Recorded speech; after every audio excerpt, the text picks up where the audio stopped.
Graphically Rawls law को समझेंगे for solutions having volatile solution. ठीक है बेटा, जब दोनों की ही पेपर्स बन रही, ठीक है, उसको क्लियर रखना। हाँ तो देखो अब हम क्या करेंगे, मतलब दोनों ही ग्राफ को, मतलब P का XB के साथ और P का XA के साथ एक ही ग्राफ में समझेंगे। ठीक है, ध्यान से देखना कैसे समझेंगे, बहुत ईजी है।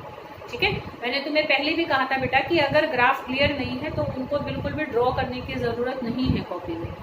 जब तुम्हें क्लियर हो हम कर देते तभी उनके लिए मैंने कहा था जगह छोड़ देना। तो अब मैं बेटा तुम्हें क्लियर कर रही हूँ, तो जिन्होंने अगर नहीं ड्रॉ किया है तो वो उनको ड्रॉ कर लेना उन पेजेस में से देखकर, अगर तुम्हारे पास अभी भी वो पेजेस हैं।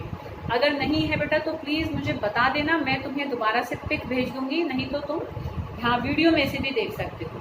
ठीक है बेटा, हाँ तो देखेंगे अब हम कि कैसे हम टोटल वेपर प्रेशर का ग्राफ किसके अगेंस्ट प्लॉट करेंगे, XB के अगेंस्ट भी और XA के अगेंस्ट भी। ठीक है, देखो तो अब हम यहाँ ध्यान से देखेंगे।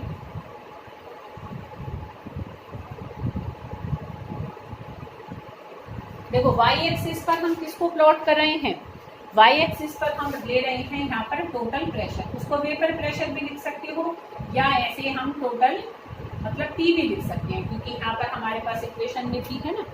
तो इधर तो हम किसको प्लॉट करेंगे, P को, और यहाँ पर हम किसको प्लॉट करेंगे, मोल फ्रैक्शन। इधर we should plot mole fraction. ठीक है बेटा, अब यहाँ ध्यान से देखना बेटा, यहाँ पर इस पॉइंट पर, ठीक, यहाँ पर अब मान लो मैंने ऐसा सॉल्यूशन लिया, मतलब सॉल्यूशन नहीं लिया, ऐसे समझो कि यहाँ पर मैंने खाली सॉल्वेंट लिया, मतलब 100 ml खाली सॉल्वेंट है, प्योर सॉल्वेंट ले लिया। ठीक है, तो यहाँ पर जब खाली प्योर सॉल्वेंट ही है तो मोल फ्रैक्शन जो भी है वो सॉल्वेंट की वजह से ही है, सॉल्यूट तो है ही नहीं। मतलब मैंने क्या ले लिया, एक बर्तन लिया जिसमें मैंने 100 ml पानी ले लिया। ठीक है, तो उसमें जो भी मोल फ्रैक्शन है सारा पानी की ही वजह से है। तो XA किसके बराबर हो जाएगा, 1 के बराबर, और XB यहाँ पर क्या होगा, 0। समझ लो बेटा, देखो ऐसे तुम्हें बता रखा है ना कि जो XA प्लस XB हमारा किसके बराबर होता है, XA प्लस XB 1 के बराबर होता है। तो अगर XB 0 होगा तो XA 1 के बराबर ही हो जाएगा।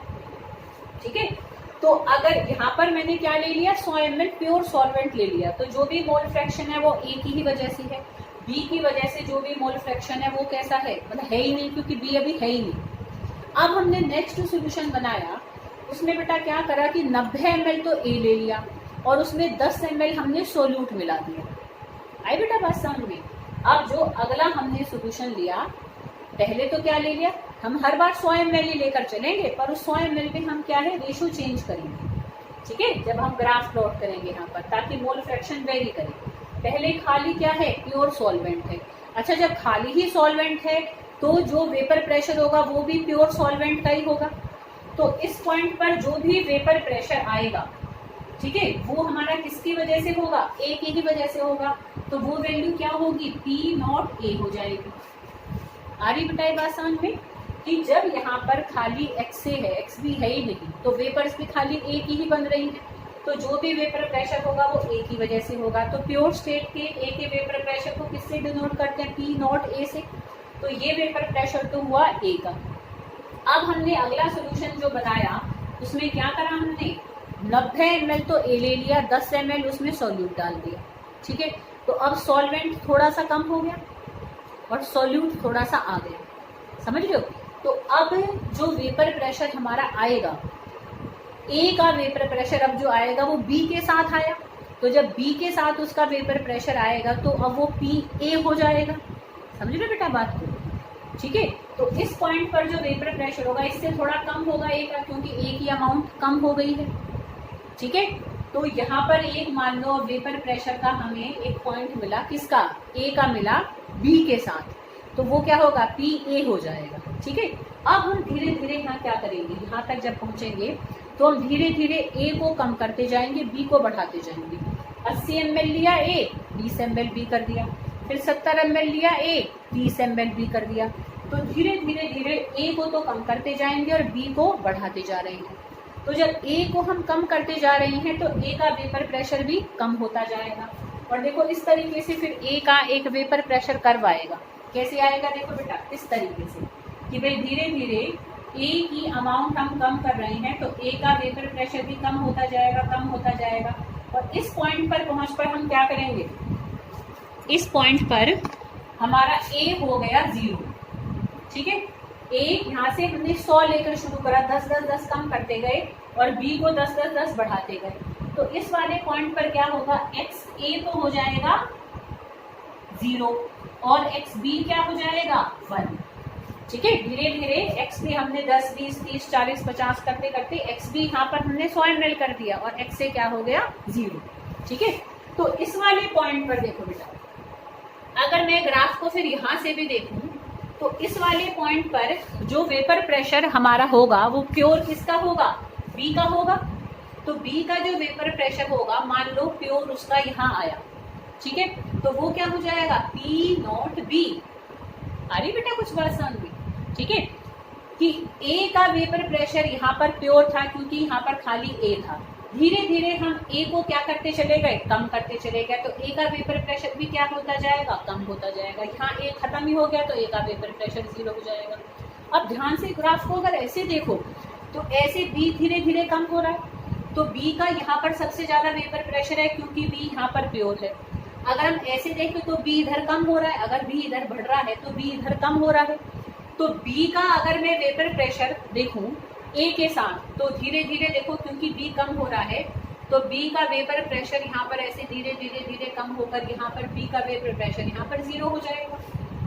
समझ में आ रही बेटा बात। तो ये देखो थोड़ा सा टेढ़ा भी हो गया है क्योंकि इसमें मार्कर से ना थोड़ा हाथ एकदम से चल जाता है फटाफट से। चलो हम इसको थोड़ा सीधा कर देते हैं। तो देखो ये जो ब्लू वाला मैंने बताया ये तो ए का वेपर प्रेशर कर्व है बी के साथ, तो ये पूरी टर्म एक तरीके से क्या हो जाएगी पी ए। प्योर स्टेट का तो सिर्फ यही मिलेगा क्योंकि खाली प्योर ए तो यही है। अब यहाँ तो जितने भी सोल्यूशन है ए बी के साथ है, बी ए के साथ है, ठीक है। ऐसे ऐसे ए कम हो रहा है तो ए का वेपर प्रेशर कर्व हमारा कम होता जा, मतलब वेपर प्रेशर कम होता जा रहा है, कर्व नीचे की तरफ आएगा। तो जितने भी यहाँ पर वेपर प्रेशर के पॉइंट्स हैं वो उसके बी के साथ हैं, तो ये तो क्या होगा पी ए। ऐसे ही पी ये जो हमारा बी है, अगर हम इधर चले तो बी हमारा कम हो रहा है, तो ये सारे वेपर प्रेशर कर्व, ये जो वेपर प्रेशर कर्व है वो किसका है, बी का है ए के साथ, तो ये क्या हो जाएगा पी बी, ठीक है। अब हर पॉइंट पर अगर मुझे टोटल प्रेशर निकालना है तो वो P A plus P B का सम ही तो होगा। तो यहाँ पर पी ए है और यहाँ पर पी बी की वैल्यू मान लो इस वाली पर्टिकुलर कंसंट्रेशन पर सॉल्यूशन का मैं टोटल प्रेशर निकालूं तो P A plus P B आएगा, तो जो सम आएगा इससे ऊपर ही आएगा ना, दोनों का जोड़ हमेशा इससे ऊपर आएगा। तो पूरे वेपर प्रेशर का अगर कर्व हम देखें तो वो हमारा ऐसे खींचेगा बेटा, इन दोनों ग्राफ से ऊपर ही आएगा क्योंकि वो हर पॉइंट पर इन दोनों का क्या है, सम है। तो इस तरीके से हमारा देखो ये है, देखो बेटा इस तरीके से समझ में आ रही है बेटा बात। तो ये हमारा क्या है, टोटल वेपर प्रेशर का कर्व है which is equal to sum of P A plus P B. और P A plus P B हम कहाँ से देख रहे हैं, ऐसे देख रहे हैं। तो ये एक वेपर प्रेशर कर्व है जिसमें हमने ए और बी दोनों को एक साथ देखा, ठीक है। आ रही बेटा बात समझ में, ठीक है। कोई दिक्कत हो, कोई कंफ्यूजन हो तो इसको तुम फोन से भी पूछ लेना, ये फोन से भी मैं बता दूंगी, ठीक है। कि देखो एक बार फिर से रिपीट कर देती हूँ। देखो यहाँ पर हमने टोटल वेपर प्रेशर प्लॉट करा, यहाँ पे भी ऐसे कह सकते हो कि हमने टोटल वेपर प्रेशर की प्लॉट किया है भाई, वाई एक्सिस तो ये भी है ना, ठीक है। समझ में आ रही है बेटा बात। अब जब हम ऐसे चल रहे हैं तो हम ए को तो कम करते जा रहे हैं, बी को बढ़ाते जा रहे हैं।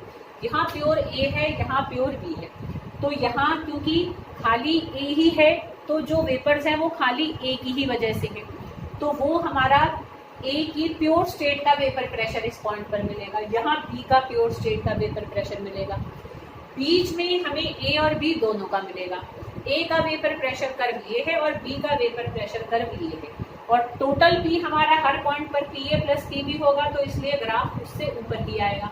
तो ये हमारा टोटल वेपर प्रेशर का कर्व है P which is equal to P A plus P B, ठीक है। तो अब देखो बेटा, तो जो सॉल्यूशंस हमें ऐसा ग्राफ जब हम प्लॉट करते हैं, हमें स्ट्रेट लाइन कर्व देते हैं, क्योंकि हम ये देख रहे हैं ये दोनों इक्वेशन कैसी बनती है, इक्वेशन ऑफ स्ट्रेट लाइन है। देखो P और XP के बीच में अगर हम ग्राफ प्लॉट करें और P और XA के बीच में अगर हम ग्राफ प्लॉट करें, तो यहाँ XA और XP दोनों आ रहे हैं, तो P का चाहे XA के साथ ग्राफ प्लॉट करें चाहे XP के साथ हम ग्राफ प्लॉट करें, तो if it comes out as a straight line, ठीक है, तो वो हमारे क्या करते हैं, सॉल्यूशन रॉल्स लॉ को फॉलो करते हैं। समझ में आ रही है बात? मतलब वो इक्वेशन हमारी, इस इक्वेशन की करेक्टनेस हम कैसे चेक कर सकते हैं, ऐसा ग्राफ प्लॉट करके, ठीक है। तो जो सॉल्यूशंस हमें ऐसा स्ट्रेट लाइन कर्व देते हैं, ठीक है बेटा, वो सॉल्यूशंस आइडियल सॉल्यूशंस कहलाते हैं। इसी में से ही अब हमारा नेक्स्ट टॉपिक बाहर निकलता है कि देखो आइडियल सॉल्यूशंस क्या होते हैं। आइडियल सॉल्यूशंस बेटा वो होते हैं, हम दो तरीके से कह सकते हैं, जो रॉल्स लॉ को फॉलो करते हैं, दो solutions which obeys Raoult's law are called, which obey Raoult's law are called ideal solutions. या हम कहें दो solutions which gives a straight line curve in vapour pressure graph are called ideal solution, क्योंकि भाई straight line भी तो हम Rawls law के एक्सप्रेशन से ही तो बना पा रहे हैं, ठीक है बेटा। तो जो सॉल्यूशन ऐसी स्ट्रेट लाइन ग्राफ हमें देते हैं उनको हम कहते हैं आइडियल सॉल्यूशंस। क्लियर?